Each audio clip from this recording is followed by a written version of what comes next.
But the temperatures here, of course, have been well above normal. Indeed, Britain could experience its hottest day ever, either tomorrow or on Friday. And we are not alone. Britain is just one of several unusual hotspots around the world.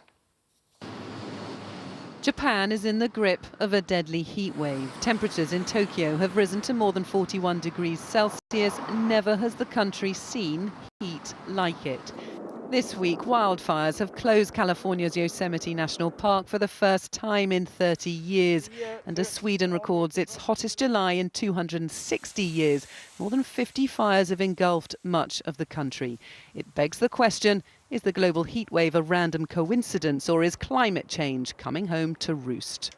We can think of the chances of extreme weather like having a roll of a dice, and we can think of a heat wave as though you've thrown a six. But what we're looking at here now is a situation where, if you like, we've rolled six repeatedly across the globe in this particular summer. And you can't just keep looking at that roll of the dice and thinking this is just chance. The data is really showing us now that this is climate change. It's linked to greenhouse gas emissions. The world is warming. Of course, we have had freak heat waves before. 1976 was the hottest year ever in the UK. Back then, though, while the country was baking in 35-degree temperatures, the abnormal heat was confined to only a few regions around the world. This year, the heat has been global and records broken across continents. In a clear sign the planet is warming, the 5 hottest years on record have all come in the last 7 years. Many argue that isn't a surprise, given that global temperatures have risen by about 1 degree Celsius since the Industrial Revolution. If it gets much warmer, we could be in for more extreme weather.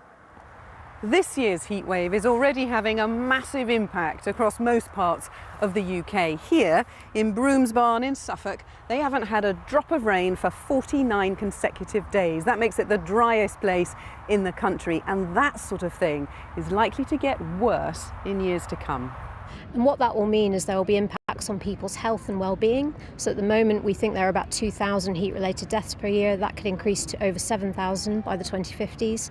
And we expect impacts on agricultural production. So some of the crops that we're growing in particular areas at the moment, we may have to shift to different areas in the future, and we may have to manage our livestock differently to think more about water conservation and how we're feeding them. Forecasters are warning we could see the hottest day ever by the end of the week if temperatures rise above 38.5 centigrade. If we fail to slow the march of global warming, we will all have to get used to it. Emily Morgan, News at 10.